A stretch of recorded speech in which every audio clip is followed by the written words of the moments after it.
ایک تحریک ہے، مدرسہ ادارہ نہیں، مدرسہ چار دیواری نہیں۔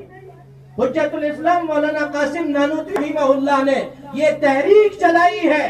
انہیں معلوم تھا کہ باطل کے ارادے یہ ہے، گاؤں میں، بستیوں میں، جنگلوں کے اندر رہنے والے باطل ان کے پاس جائے گا، ان کے قرآن کے اعتماد کو چھینے گا، ان کو نبی نبوت کی محبت پر ضرب لگائے گا، ان کے عقیدے صحابیت کو، صحابہ کے عقیدے کو مجروح کرے گا۔ تو مولانا نے یہ تحریک چلائی ہے، کریا کریا بستی بستی ہم ایسے نوجوانوں کو تیار کریں گے۔ مولانا نے دیوبند کے قیام کے وقت یہ بات فرمائی تھی کہ یہ ایک ادارہ نہیں ہے، یہ ایک تحریک ہے۔ ہمیں امت کے ہر کوچے کے اندر، ہر بستی اور گاؤں کے اندر ایسے افراد پہنچانے ہیں جو گاؤں والوں کے ایمان کی نگہبانی کریں گے، جو گاؤں کے اندر، جنگلوں کے اندر اللہ کی بات کو، اللہ کے رسول کی بات کو، صحیح ایمان اور صحیح اعتقاد کو بچاتے رہیں گے اور پہنچاتے رہیں گے۔ یہ مولانا قاسم نانوتوی صاحب کی وہ تحریک ہے جس کا ایک ذرہ آپ کی بستی میں بھی آ پڑا ہے۔ الحمدللہ ہمارے فضلاء نے، ہمارے اکابر علماء دیوبند نے اس کے پیچھے ایسی قربانیاں دی ہیں۔ آج روئے زمین کا کوئی ملک ایسا نہیں جہاں یہ دیوبند کے فضلاء نہ بیٹھے ہوں، یہ مدارس والے بچوں کو لے کر سکھاتے نہ ہو، ان کے کپڑے بھی دھوتے ہیں، قرآن کے صحیح معنی سکھلاتے ہیں اور قرآن پاک کا صحیح فہم فراہم کرتے ہیں۔ اب جب یہ علماء سے لوگ جڑے ہیں، اس کا کام تو بگڑ گیا، شیطان کے آلے کاروں کا تو پروگرام اجڑ گیا۔ اب اس نے دوسرا تیر پھینکا، اب اس نے کہا اسلام میں مولویزم کا کوئی پروفیشن نہیں۔ نوجوانوں سے کہا جاتا ہے کالج یونیورسٹیز کے ماحول میں، یہ مدرسے، یہ مولویزم کا پروفیشن، دین کی بات صرف مولوی صاحب سے، مفتی صاحب سے ہی پوچھنی ہے، یہ کس قرآن اور حدیث میں لکھا ہے؟ یہ باتیں ہوتی ہیں، یہ ذہن بنے ہیں باتوں کے کہ اسلام میں تو مولویزم نہیں ہے۔ اسلام میں قرآن اور حدیث میں کہا ہے کہ مدرسہ قائم کیا جائے اور دین کی بات صرف علماء اور مفتیان کرام کو سے ہی پوچھا جائے، اسلام میں یہ کہا ہے۔ اب اس علماء کے طبقے سے دور کرنے کے لیے، ان مدارس سے بدل کرنے کے لیے ایک محنت چلائی۔ اسلام میں تو یہ ہے ہی نہیں، اسلام میں ہے، قرآن میں مدرسے کا تذکرہ ہے، تو یہ بتا کہ تمہارے آنکھوں میں وہ بینائی نہیں، تم نے قرآن پاک کو سن کے دل کے ساتھ پڑھا نہیں، اس لیے جتنا تو قرآن پڑھے گا، قرآن تیرے دل کے اندر کے نفاق کو بڑھائے گا۔ فَأَمَّا الَّذِينَ فِي قُلُوبِهِمْ رِجْسٌ، اللہ کہہ رہے ہیں جو گندے دلوں کے ساتھ قرآن کو پڑھتے سنتے ہیں، جو اللہ کی کتاب کو شک اور شبہات کے ساتھ کھولتے ہیں، اللہ فرماتے ہیں فَيَزِيدُ رِجْسًا عَلَىٰ رِجْسِهِمْ، یہ قرآن ان کے دلوں کے اندر کے شک کو اور بڑھائے گا، یہ قرآن کا پڑھنا ان کے دلوں کے نفاق کو اور بڑھائے گا۔ ذَلِكَ الْكِتَابُ لَا رَيْبَ فِيهِ، اس کتاب سے ہدایت کا نور حاصل کرنا ہے تو پہلی شرط یہ ہے شک اور شبہات سے باہر آ جاؤ، اللہ کا کلام اللہ کے یقین کے ساتھ پڑھو، پھر یہ قرآن دکھائے گا۔ جب تو صدق کے دل کے ساتھ اس یقین کے ساتھ قرآن کو کھولے گا اور قرآن پاک کو پڑھے گا، اب تمہیں قرآن میں مدرسہ نظر آئے گا۔ کہاں مدرسہ ہے؟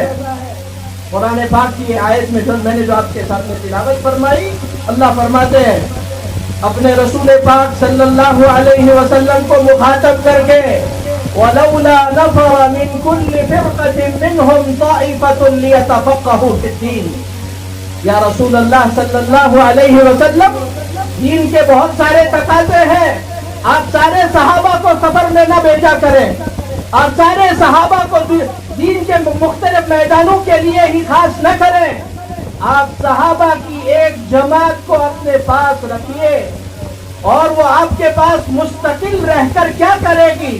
لِيَتَفَقَّهُوا فِي الدِّينِ، وہ دین کی تفقہ، وہ دین کی سمجھ، وہ اسلام اور قرآن اور حدیث کی معرفت اور قرآن پاک سے صحیح ہدایت کو اخذ کریں گے، قرآن کے صحیح معنی کو سمجھیں گے، اور صحیح اسلام کے مزاج کو واقف ہو جائیں گے.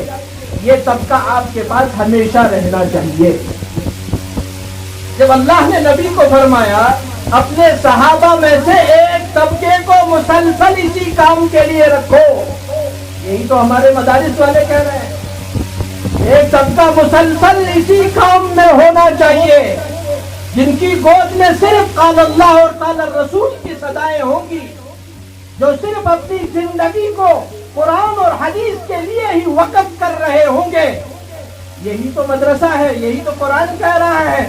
ایک طبقہ ایسا ہونا چاہیے جو اپنے آپ کو اسی کام میں وقف کرے، جن کی زندگی کا مقصد یہ ہو، جن کا جینا مرنا اسی کے لیے ہو. لِيَتَفَقَّهُوا فِي الدِّينِ، تاکہ وہ دین کی فقہ، دین کی سمجھ حاصل کر سکے. اب جو حضرات یہ کہتے ہیں جناب مولویزم کہاں ہے، قرآن تو حضور کو کہہ رہا مولویوں کو تیار کرو ان سے. وَلِيُنذِرُوا قَوْمَهُمْ إِذَا رَجَعُوا إِلَيْهِمْ، اللہ فرماتے ہیں وہ جو لوگ جہاد میں گئے ہیں، وہ جو لوگ سفر پہ گئے ہیں، وہ جو دین کے تقاضوں میں گئے ہیں، جب وہ واپس آئیں گے تو وہ ان سے اپنا دین سیکھیں گے، پوچھیں گے. اگر مخصوص افراد دین اس کام کے لیے نہیں ہے تو قرآن کیوں کہہ رہا ہے فَاسْأَلُوا أَهْلَ الذِّكْرِ، اہل ذکر سے پوچھو ان کنتم لا تعلمون. معلوم ہوا کچھ لوگ ہیں جن کی طرف سے قرآن کہہ رہا رجوع کرو، صحیح بات کو ان سے سیکھو، سمجھو، اپنے دین کے مسائل اور رہنمائی کو ان سے لے لو. کہ یہ علماء کا وجود قرآن میں ہے. اور جو لوگ سمجھتے ہیں، جن کو بتایا بھی جاتا ہے قرآن تو آسان ہے، وَلَقَدْ يَسَّرْنَا الْقُرْآنَ لِلذِّكْرِ فَهَلْ مِن مُدَّكِرٍ، قرآن کہتا ہے میں آسان ہوں، ہے کوئی سمجھنے والا. اب اگر قرآن اتنا آسان ہے اور سمجھنے کے لیے اتنی آسان کی چیز ہے تو مولوی صاحب کے پاس سیکھنے کی کیا ضرورت، کسی مفتی اور کسی مدرسے کے پاس جانے کی کیا ضرورت، میں تو خود پڑھوں گا. اگر یہ بات ہے اب حضور پاک صلی اللہ علیہ وسلم کے سامنے آئیے، تفسیر قرطبی کے اندر، تفسیر ابن کثیر کے اندر اور دیگر تمام معتبرات کے اندر یہ واقعہ روایت صحیح سند کے ساتھ ہے. حضرت عمر رضی اللہ تعالی عنہ نے سورہ بقرہ کو حضور صلی اللہ علیہ وسلم سے سیکھا اور 2.5 سال لگ گئے. بتائیے حضرت عمر رضی اللہ عربی نہیں جانتے تھے. آج جو کہا جاتا ہے کہ آپ عربی جانتے ہیں، اردو جانتے ہیں، آپ خود سیکھ سکتے ہیں. حضرت عمر عربی جانتے تھے نہیں جانتے تھے؟ تو عربی بھی جانتے تھے، قرآن بھی عربی میں اترا ہے، تو 250 سال 2.5 پارہ میں لگے. یہ کیا مسئلہ تھا؟ آپ مولوی حضرات مدرسوں میں 9 سال کیا کرتے ہو، 10 سال قرآن پڑھاتے ہو. تو حضور صلی اللہ علیہ وسلم حضرت عمر کو سورہ بقرہ سکھا رہے ہیں اور حضرت عمر کہہ رہے 2.5 سال لگ گئے. کتنے سال لگ گئے؟ عربی بھی جانتے ہیں، وہ بھی عربی، یہ بھی عربی، تو 2.5 سال سورہ بقرہ میں کیوں لگے؟ کیا سیکھنا تھا، کیا سمجھنا تھا؟ عربی آتی ہے قرآن آ جاتی، عربی آتی تھی قرآن سمجھ لیتے. ایسا ہی نہیں، بلکہ یہ بات حضرت عمر رضی اللہ تعالیٰ عنہ نے اس وقت فرمائی جس وقت انہوں نے سارے صحابہ کو دعوت دی. آپ نے ایک اونٹ ذبح کیا، اس خوشی کے اندر لوگوں کو دعوت دے دی کہ میں نے آج سورہ بقرہ مکمل سیکھی، میں نے آج سورہ بقرہ کا درس مکمل حضور صلی اللہ علیہ وسلم سے کیا ہے. 2 سال 2.5 سال کی مدت میں سورہ بقرہ سیکھ رہے ہیں. آج میرا نوجوان، آج امت کا نوجوان اور دنیا کے کالج کے مختلف شعبات میں لگا ہوا، اس کو یہ بات سمجھائی جاتی ہے جناب دین بہت آسان ہے، مولویوں نے سخت بنا کے رکھا ہے. ہر آدمی دین کہے، ہر آدمی دین کے بارے میں فیصلہ کرے. اگر ایسا حق تھا تو صحابہ کا تھا، کیونکہ ہر صحابی دین کے بارے میں مسئلے بتا سکتا تھا نہیں بتا سکتا. ارے بولو بھائی، بول سکتا نہیں بول سکتا؟ صحابی ہے، ان کا استاد محمد مصطفیٰ صلی اللہ علیہ وسلم ہے. جس محمد مصطفیٰ صلی اللہ علیہ وسلم کی ایک نظر انسان کے روح کو پاک کرتی تھی اور انسان کے وجود میں علم و معرفت کے خزانے بھرتی تھی، اس کے شاگرد ہیں.